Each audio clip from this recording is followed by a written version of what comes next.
রাস্তা দিয়ে একটা সুন্দর মেয়ে যাচ্ছে, আপনার ভালো লাগছে, দুই দোস্ত আশপাশে আছে, বললেন এই দোস্ত কান খাড়া করে শোন, কবুল কবুল কবুল। কি বলেন, বিয়ে হয়ে গেল? এবারে মেয়েরে বলেন যে বিয়ে হয়ে গেছে, চলো বাসায়। দুজন পুরুষ সাক্ষীকে সামনে রেখে বিয়ের খুতবা পড়ে 3 বার কবুল বললে কি বিয়ে হয়ে যাবে, নাকি এখানে আরো কোনো শর্ত আছে?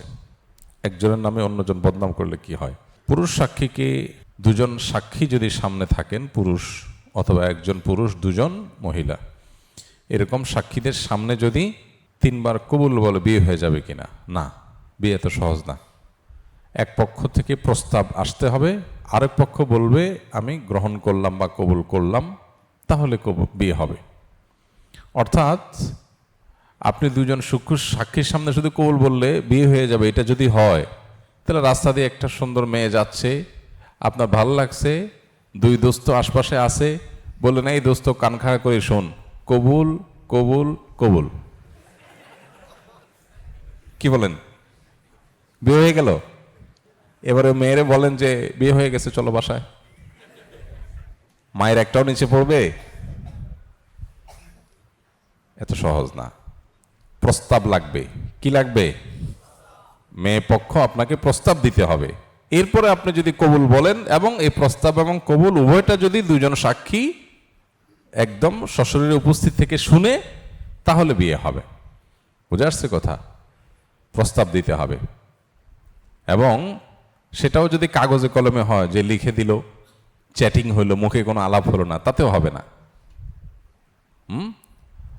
যে বোবা সে ইশারায় করবে, কিন্তু তাকে প্রস্তাব এবং কবুল হওয়ার বিষয়টা ফিজিক্যালি দিতে হবে, তারপরে বিয়ে হবে। কাগজে কলমে লিখে দিলেন, অনলাইনে চ্যাটিংয়ে বললেন প্রস্তাব দিলাম, আপনি বললেন আমি কবুল করলাম, দুই দোস্তের স্ক্রিনশট দেখাই দিলেন, দেখ বিয়ে হয়ে গেল। এত সহজ? জি না, ফিজিক্যালি উপস্থিত থাকতে হবে দুজন সাক্ষীর সামনে, এক পক্ষ প্রস্তাব দিতে হবে, আরেক পক্ষ কবুল বলতে হবে, ব্যাস, তাহলে বিয়ে হয়ে যাবে। মহর যদি ধার্য নাও করে বিয়ে হয়ে যাবে, কিন্তু মহর দিতে হবে। তখন ওই মেয়ের ফ্যামিলিতে এই ক্যাটাগরির মেয়েদের যেরকম মহর, ওই স্ট্যাটাস অনুযায়ী মহর দিয়ে দিতে হবে, কিন্তু বিয়ে হয়ে যাবে। তাহলে শুধু কবুল বললে কি হয়ে যায় না? বিয়ে হয়ে যায় না। যদি শুধু কবুল বললে বিয়ে হয়ে যেত, তাহলে রাস্তা রাস্তায় হেঁটে হেঁটে সব কবুল কবুল কবুল জিক্রি করতে থাকতেন।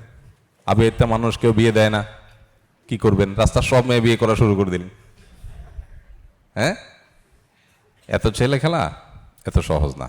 অনেক যুবকরা এই বিষয়গুলোতে ভুল জানার কারণে অনেক যা খুশি তা তারা মনে করে, চ্যাটিংয়ে ইনবক্সে কবুল বলে পাঠা দিছে, কবুল লিখে পাঠা দিছে, আয়েশা খুশি হয়ে গেছে, বিয়ে হয়ে গেছে। এরকম ঘটনা ঘটছে, আমি দেখছি। তারা জামাই বউ হিসাবে সংসার করা শুরু করছে, বলে যে আমরা চ্যাটিংয়ে, চ্যাট বক্সে, ইনবক্সে আমরা কবুল বলছি। মানে বিয়েটা এত ফাইজলামি না, এত সহজ না। দুইটা পরিবারের বন্ধন তৈরি হয়, কমিটমেন্ট তৈরি হয়, সামাজিক দায়বদ্ধতা তৈরি হয়। আর এই সমস্ত চোরাগুপ্তা বিয়া, হাইটা হাইটা চিপা চাপা বিয়ে করলেন, অনলাইনে আপনার চ্যাট বক্সে, ইনবক্সে বিভিন্নভাবে ধান্দা ফান্দা করে বিয়ে শাদী করে, তামাশা, এটা বিয়ে না। এগুলোতে ধান্দা থাকে, মতলব থাকে, এগুলোতে সত্যিকারের বিয়ের যে উপাদান সেটা থাকে না। এই জিনিসটা আমাদের খেয়াল করতে হবে ইনশাআল্লাহ তাআলা। একজনের নামে অন্যজনের কাছে বদনাম করলে কি হয়? জঘন্য গুনাহ হয়।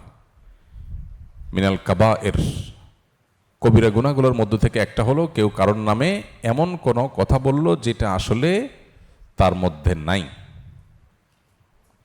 আরেকজনের বদনাম করলো, বিশেষ করে যে জিনিসটা তার মধ্যে নাই। যদি থাকে তাহলে তো গীবত, আর যদি না থাকে তার নাম মিথ্যা অপবাদ। এই মিথ্যা অপবাদের ভয়াবহতা অনেক বেশি। মুসনাদ আহমদে আব্দুল্লাহ ইবনে ওমর রাদিয়াল্লাহু তাআলা থেকে বর্ণিত হয়েছে, তিনি বলেন যে নবী করিম সাল্লাল্লাহু আলাইহি ওয়াসাল্লাম বলেছেন, ওমান ক্বালা ফি মুমিনিন মা লাইসা ফীহি সাকাহুল্লাহু মিন রাদগাতিল খাবাল। যদি কেউ যদি কোনো মানুষ সম্পর্কে এমন কিছু বলে যেটা আসলে তার মধ্যে নাই, মিথ্যা অপবাদ, এরকম যদি কোনো কথা বলে, তাহলে আল্লাহ রাব্বুল আলামিন জাহান্নামীদের যে পুজ, রক্ত, ময়লা, আবর্জনা, এগুলো তাকে পান করতে বাধ্য করবেন, এটা তার শাস্তি হবে। এবং দুনিয়ার কোনো শাস্তির মতো না, এর ভয়াবহতা কি সেটা আল্লাহ তাআলা সবচেয়ে ভালো জানেন। তো এই শাস্তির মুখোমুখি হতে হবে ওই ব্যক্তিকে যে ব্যক্তি কারোর নামে মিথ্যা অপবাদ দিবে। আর যদি মিথ্যা না হয়, সত্য কথাই হয়, কিন্তু আপনি আরেকজনের পেছনে বদনাম করলেন, তাহলে সেটা হলো গীবত। এবং এই গীবতের ভয়াবহতা এই যে নিজের মৃত ভাইয়ের গোশত খেলে যে গুনাহ হবে, একে তো মৃত মানুষের গোশত, আবার ভাই, এটা খেলে মৃত পশুর গোশত খাওয়াও তো হারাম, মৃত জবাই করা ছাড়া। মৃত পশুর গোশত খাওয়া হারাম, সেখানে যদি মানুষ হয়, সেখানে যদি ভাই হয়, ভয়াবহতাটা কোন মাত্রা!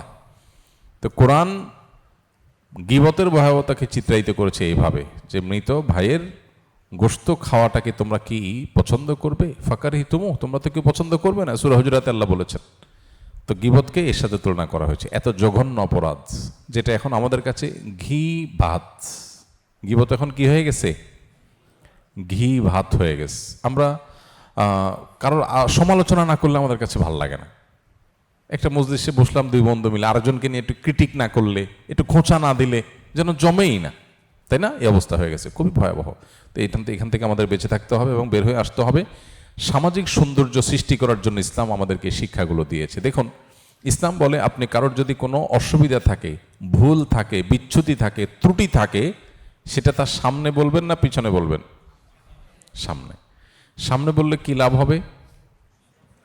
ওই লোকটা সংশোধন হবে।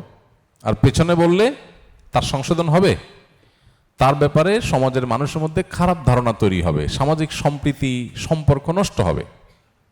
এই জন্য কারোর অসুবিধা থাকলে আদরের সাথে, স্নেহের সাথে, মহব্বতের সাথে বুঝে শুনে তাকে কৌশলে সামনে তার সমস্যাটা বলে দেওয়া যায়, পেছনে না। আর প্রশংসা যদি করা লাগে কারোর, সেটা কি সামনে না পেছনে? সেটা পেছনে, তার অগোচরে। কেন অগোচরে প্রশংসা কেন করতে হবে? মনে করেন একজন একটা ভালো মানুষ, উনি ভালো কাজ করছে, এটা আর পেছনে, তার পেছনে বললে কি লাভ হবে? সমাজের মানুষ তার প্রতি সুধারণা তৈরি হবে, ভালোবাসা তৈরি হবে, সামাজিক শান্তি বাড়বে। এখন আমরা উল্টা করি, সামনে আসলে পাম্পট্টি দেই আর পেছনে গেলে বদনাম করি। সামনে পাম্পট্টি দিলে সে ফুলে অহংকারী হয়ে যায়, আর পেছনে যায় বদনামি করি, মানুষ তারে খারাপ জানে। এবার ভেজালটা শুরু হয়। তো দিন আমাদেরকে যা বলেছে সেটা যদি আমরা পালন করি, সমাজটা সুন্দর হয়ে যাবে। দরকার শুধু দিন পালন করা। আল্লাহ আমাদেরকে করার তৌফিক দান করুন।